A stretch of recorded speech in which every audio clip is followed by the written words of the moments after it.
Senhor, educa os meus olhos, para que eu veja o lado bom de todas as pessoas que me cruzam os caminhos.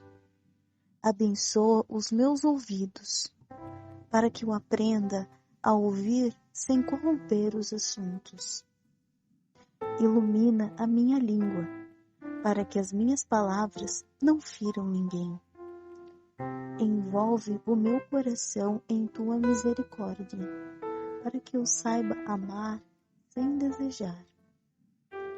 Protege as minhas mãos, para que elas estejam limpas de toda maldade.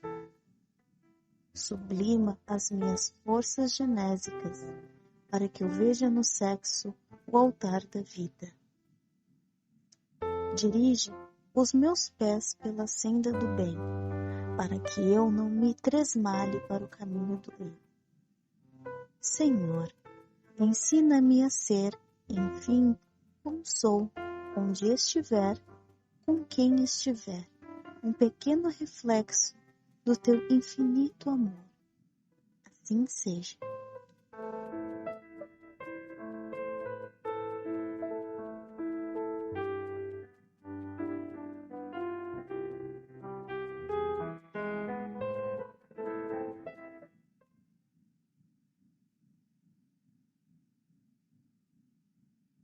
Olá, sejam todos muito bem-vindos a mais uma live da série sobre as personalidades do Espiritismo e do Cristianismo.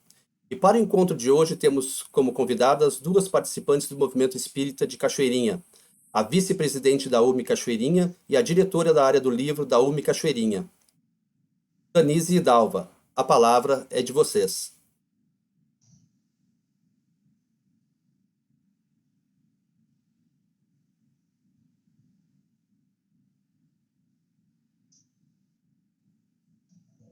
Tá no mudo.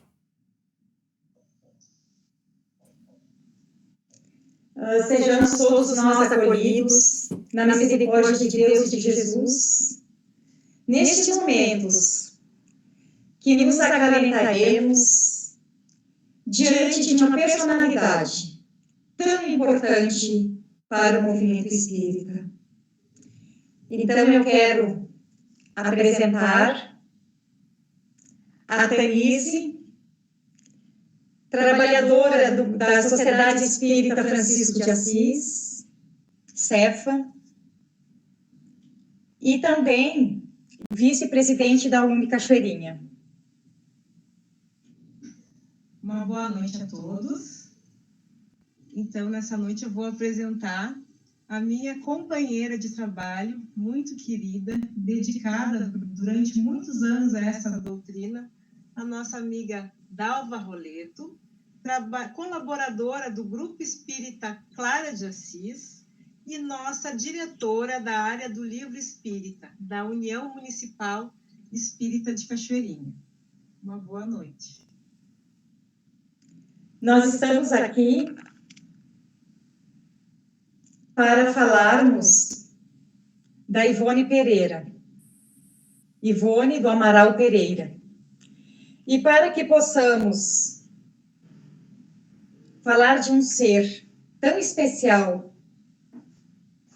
que andarilhou conosco na jornada terrestre, a Tanise vai elevar o pensamento a Deus e a Jesus, pedindo as bênçãos dos céus, para que este momento seja exitoso para todos nós.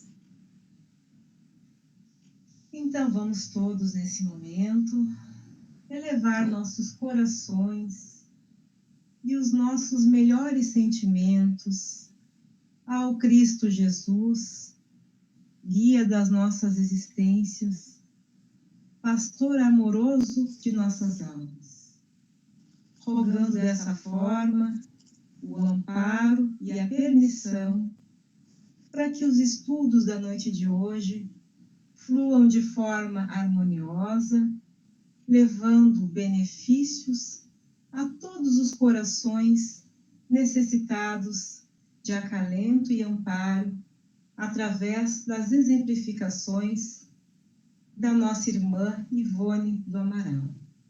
Que Jesus seja conosco. Que assim seja.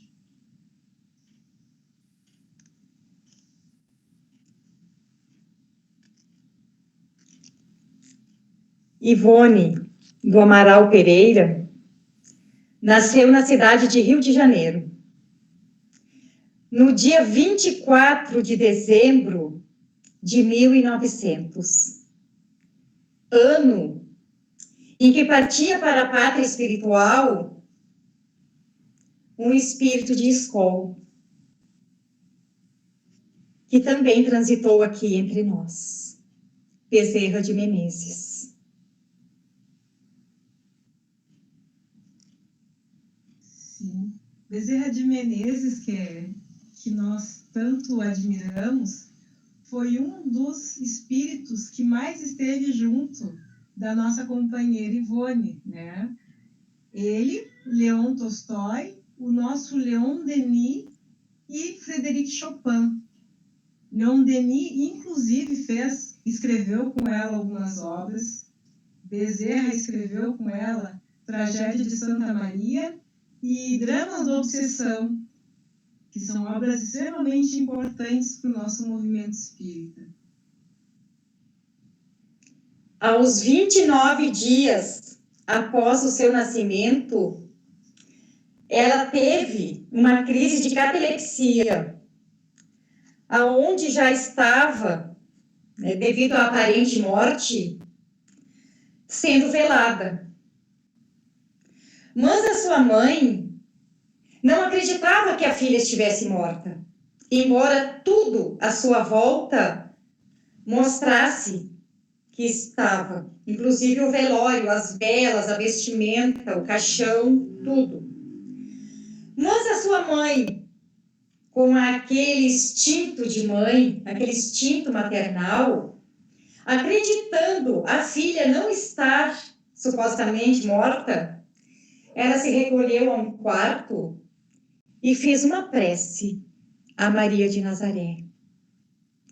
Se caso a sua filha voltasse à vida, ela entregaria a filha a Maria.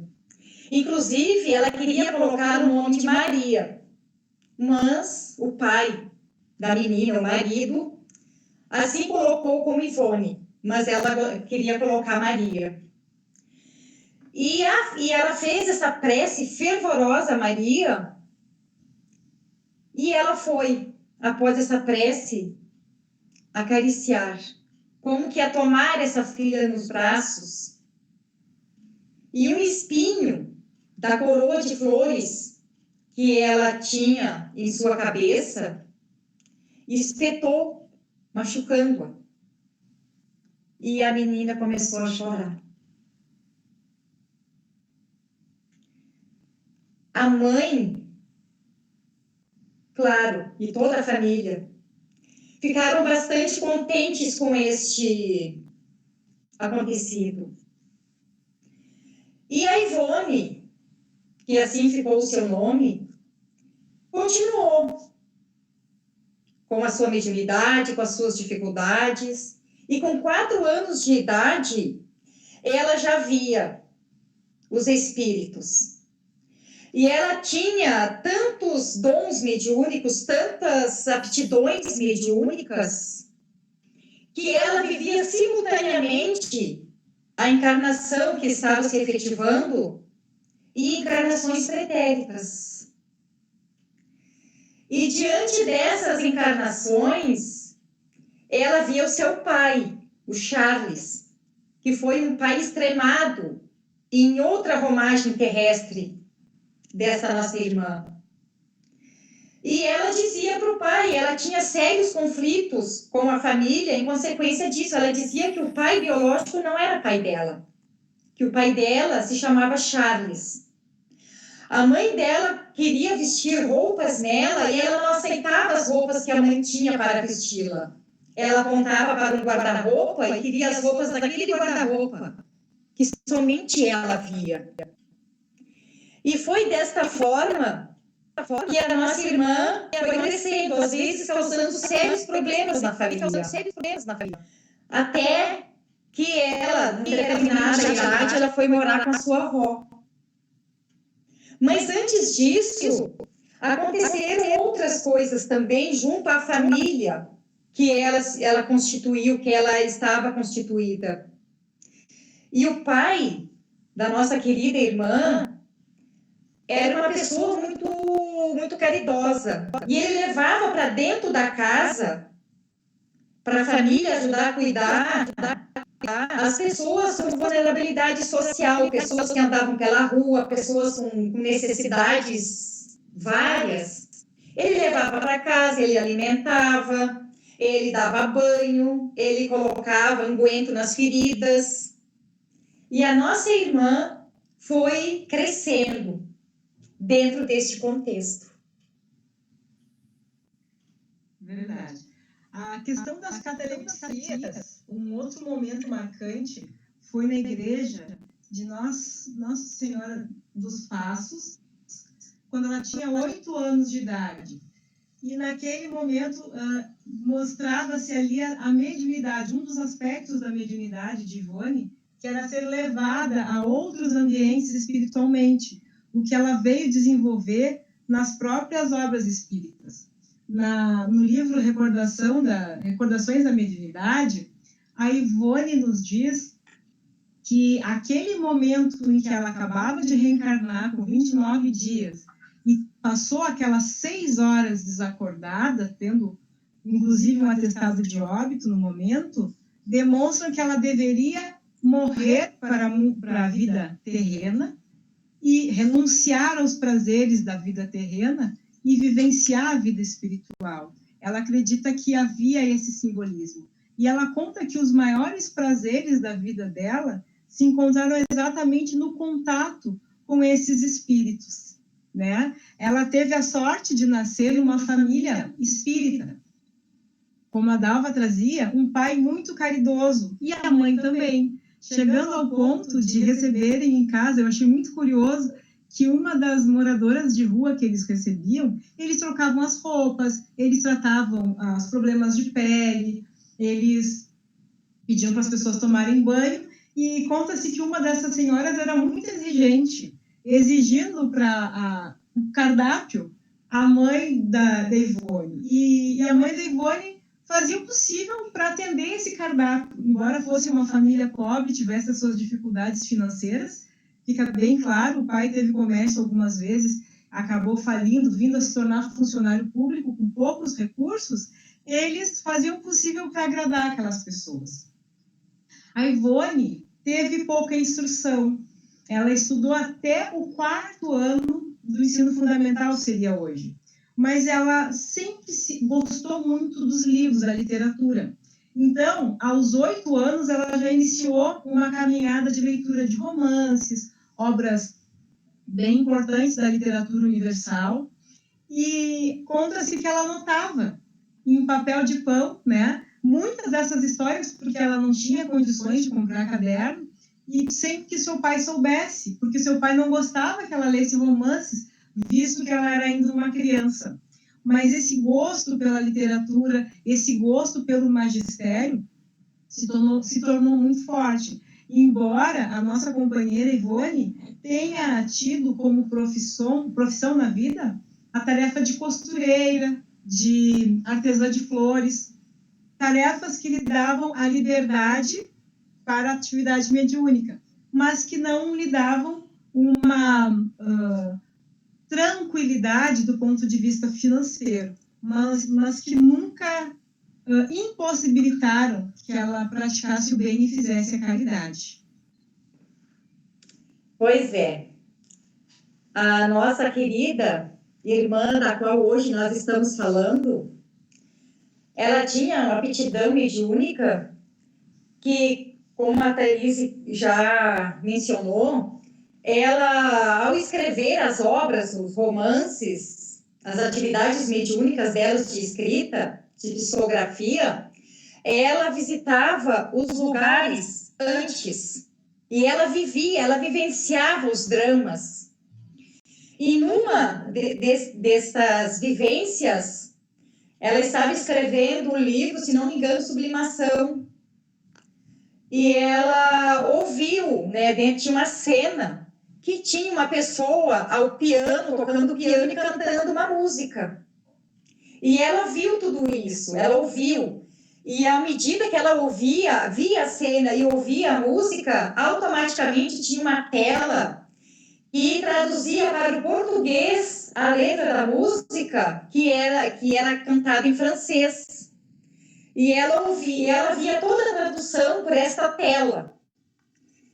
E ela, quando voltou do transe, o espírito que a acompanhava disse para ela: minha irmã, agora tu pega e escreve a música, registra a música. E ela disse: não, eu estou muito cansada, eu estou exausta. Eu sei a música, amanhã de manhã eu levanto e escrevo.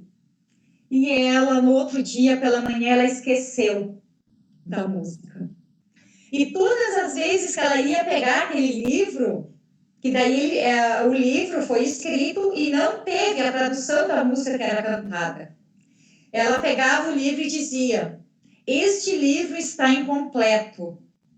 Falta a letra da música que aquele personagem naquela cena estava falando. E ela se cobrava por isso. Então, nós percebemos, diante disso tudo, que as mínimas coisas que foram deixadas de lado ou não negligenciado, mas naquela confiança que depois faria, depois ela ficou, né, com essa mescla de meia-culpa por não ter exercido, né, a atividade como lhe foi solicitado. Então, a nossa irmã Ivone do Amaral Pereira, ela teve, em uma existência pretérita, cometido suicídio. Por isso esse vínculo dela com Maria, porque Maria de Nazaré é a mão benfeitora que acolhe essas almas aturdidas nos momentos dos seus sofrimentos, de muito sofrimento. E ela já tinha esse vínculo com Maria também, e a mãe a entregou logo após, né, 29 dias após o seu nascimento. E ela, dentro deste processo, né, de ter se suicidado, ela tinha um amor, um carinho, um cuidado muito grande para com as almas, os espíritos que cometiam esse ato. Então, ela cuidava as reportagens que saíam nos jornais e ela recortava as notícias, muitas vezes com a foto da pessoa que havia se suicidado, e ela colava num caderno e ela enumerava, né? E tem lá no caderno dela, que eu vi, uma biografia, o número 300 e pouco. Né? Então, ela tinha vários cadernos que ela ia colando esses relatos, né, e essas notícias, para que ela pudesse fazer prece, para que ela pudesse dar amparo a esses irmãos. Por ela já ter vivenciado e ter sido socorrida, ela tinha um amor muito grande.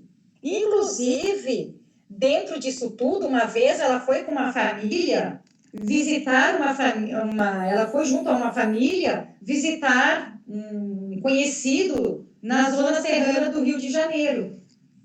E lá chegando, né, jantaram e foram cada um nos seus aposentos descansar, e ela não conseguia descansar, ela ouvia barulhos no sótão. E aquilo começou a incomodar, a ponto dela levantar e ver o que estava se passando. Ela encontrou um espírito em estado deplorável de sofrimento que havia se suicidado com um tiro que era o antigo dono daquela casa onde elas estavam, né, abrigadas. E ela conversou com este irmão, acolheu em seu coração amoroso, e Charles, veio em socorro dela junto a esse irmão e disse: minha filha, em socorrer este irmão que aqui está com tanto desvelo e com tanto amor, a ti mesmo socorres. Muito lindo, né? Muito inspirador, né, Dalva? A gente sabe que é impressionante. A gente sabe que a maior missão que ela trouxe foi com os suicidas. E no ano de 1929, ela psicografa a obra Memórias de um Suicida. Só que essa obra foi psicografada por Camilo Cândido Botelho, que não era espírita. Então, ela leva essa obra até a Federação Espírita Brasileira, porque Bezerra de Menezes falava que ela deveria levar as obras sempre para a Federação Espírita Brasileira. E, à época, Manuel Quintão, que era o presidente da Federação Espírita Brasileira, a ver uma jovem muito humilde, trazendo uma obra organizada em papéis variados, porque ela não tinha condições de comprar caderno, então ela juntava todos os tipos de papel que ela encontrava, inclusive papel de pão, passava esses papéis a ferro e anotava, fazia as anotações ali. E quando ele a vê, ele diz: não, do alto da escadaria, aqui nós só aceitamos obras de Chico Xavier. E ela era muito humilde e, resignadamente, voltou com a sua obra para casa. Uma obra de 600 páginas, dependendo da edição. E ela não tinha condições de guardar aquele monte de papéis. Se é para ocupar gavetas, então vamos queimá-la. E ela foi lá, e quando ela ia atear fogo à obra, se materializa uma mão azul. E ele diz que não. Ela escuta, então, a voz de Bezerra de Menezes. Então, Bezerra recomendava que ela guardasse aquela obra. E ela entra em orações, porque ela não sabia bem o que fazer, e veio o espírito de Leon Denis atendendo às preces, dizendo que ia auxiliá-la a revisar a obra. A obra Memórias de Suicida foi uma obra que a Ivone foi levada ao plano espiritual, como a Dalva já dizia. Ela observava as cenas, voltava e escrevia, né? Mas como o nosso irmão Camilo Cândido Botelho, como nós falamos, ele não era espírita, Leon Denis revisou a obra e colocou um conteúdo mais doutrinário no texto. E aí, ela voltando, né, reescreveu a obra, reorganizou, deixou mais doutrinário, e alguns anos depois, um bom tempo depois, com outra presidência da Federação Espírita Brasileira, ela retorna.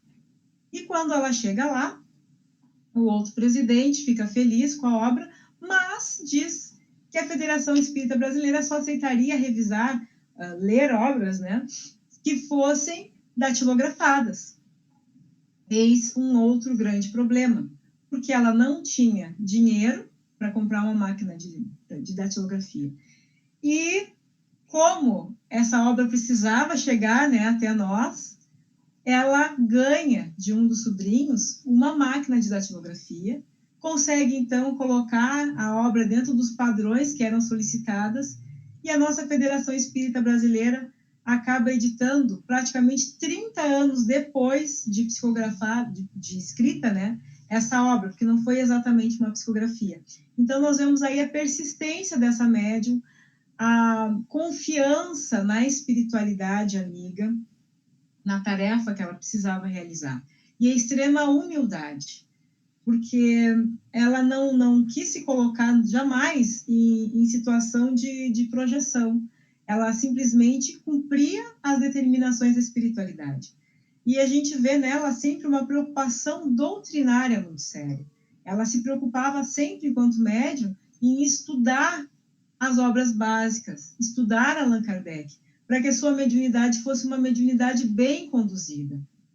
Ela dizia, né, que se negava em burocratizar a mediunidade. Ela queria sempre servir a quem pedisse, a quem chamasse. Como Jesus, né? Jesus dizia que o sábado não foi feito o homem não foi feito para o sábado, mas o sábado foi feito para o homem. Então, se precisasse servir alguém sábado, Jesus servia. E Ivone entendia a mesma coisa. Se fosse necessário servir um companheiro, ela servia. Conta-se quando ela foi para o Rio de Janeiro, ela simplesmente não conseguiu executar atividade em nenhuma casa. Ela ofereceu seus serviços nas casas espíritas e ninguém quis. Então, ela decidiu fazer um posto de auxílio no lar onde ela dividia com uma amiga. Ela fazia o evangelho, ela fazia o receituário, entregava homeopatia, costurava para as pessoas e auxiliava da forma que ela podia, mesmo durante 8 anos, sem estar exatamente vinculada a uma casa espírita. E nesses atendimentos que ela fazia junto às pessoas necessitadas, aonde ela estava, os que necessitavam sempre tinham o arrimo, se não material, porque os seus recursos também eram escassos, mas sempre tinha o ombro amigo, sempre tinha a palavra amiga, sempre tinha a prece fervorosa em favor daqueles que sofriam. E numa determinada feita, ela trabalhava numa atividade mediúnica e se manifestou o espírito de uma mulher que lhe disse: tu lembra quando tu era pequena, que tu era criança ainda, que tu me dava alimento, que tu me alimentava, né? Então esse espírito, depois de muitos e muitos anos, lembrava que já havia sido alimentada por ela. Então ela nos deixa esse exemplo de abnegação, de paciência, de resignação, porque ao longo da trajetória evolutiva dela, ela fez muitos afetos, ela fez muitos amigos. Ela tinha muitos amigos espirituais, mentores espirituais, que lhe davam assistência. E tem uma das biografias dela, aonde é colocado que ela sempre era muito chamada atenção, sempre muito chamada atenção na vida dela para que ela não se perdesse, para que ela cumprisse o papel redentor a qual essa encarnação lhe infundia. E aí é dito que o benfeitor Bezerra de Menezes, que lhe dava assistência, a conduzia como um pai amoroso de uma forma branda.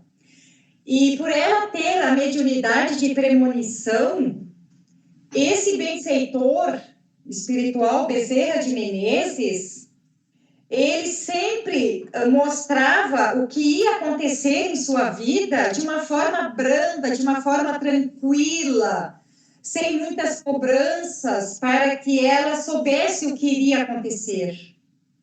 Foi assim o caso do desencarne da sua mãe e outras coisas que aconteceram em sua vida.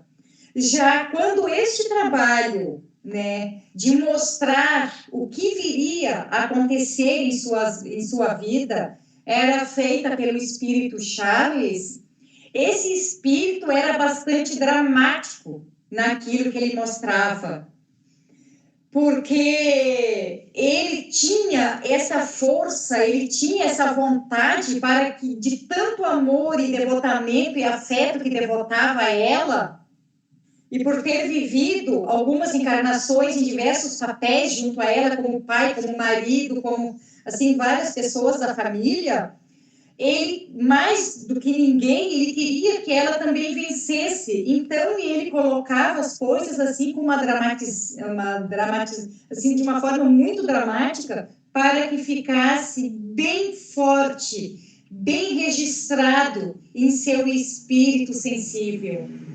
E foi desta forma, com esses afetos, com este amor, com esses benfeitores, junto com a sua disponibilidade, a sua vontade, a sua humildade, a sua capacidade de superação, que ela conseguiu nos deixar este legado de amor, este legado de esclarecimento, este legado que muitas coisas parecem-se com as nossas vidas também, nos dando condições de aonde nós nos identificamos, também de superar, vencer, para que o nome de Jesus possa ser escrito em nossas vidas também, como ela foi capaz de exemplificar. Então, agora, para a gente encerrar antes da prece, um trechinho da nossa companheira da obra Recordações da Mediunidade. Ela diz assim: muito mais do que aqui fica, poderia ser relatado. Podemos mesmo dizer de nossa vida, foi fértil em dores, lágrimas e provações desde o berço.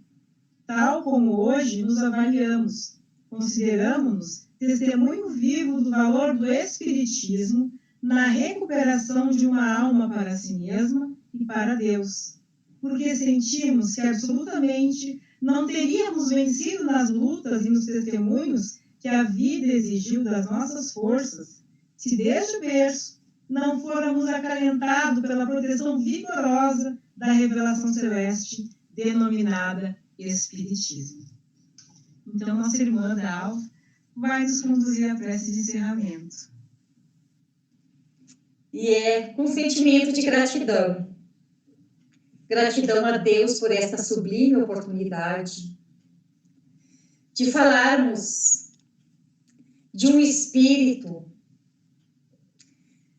que nos cativou, que nos cativa, que nos traz ensinamentos tão necessários para que venhamos a nós também superar as nossas fragilidades. Agradecidos aos benfeitores espirituais que nos assistem e que nos auxiliam, porque ainda somos tão frágeis e tão falhos. Agradecer a sublime oportunidade de entrar em contato com um manancial de luz tão grande para o nosso ser ainda tão pequeno, mas que o germe, colocado pelo Pai Maior em cada um de nós, permita-nos, na sementeira terrestre, fazer com que as boas sementes possam produzir frutos a curto, a médio e a longo prazo, para matar a fome de tantos que ainda procuram no suicídio o alívio para suas dores. Que sejamos nós, em nome de Maria e dos benfeitores espirituais que trabalham para que a vida, na vida material, cumpra os seus desígnios, e roguemos ao Pai a misericórdia bendita de nos irmanar neste manancial de bênçãos, para que não nos falte a força, a coragem e a perseverança de lutarmos pelo bem em nós e o bem do próximo que de nós se achega. E assim, agradecidos, encerramos esta atividade sobre Ivone do Amaral Pereira na noite de hoje. Muita paz e muita perseverança e caridade em todos os corações que irão, ao longo do tempo, visitando essas simples palavras. Muito obrigada.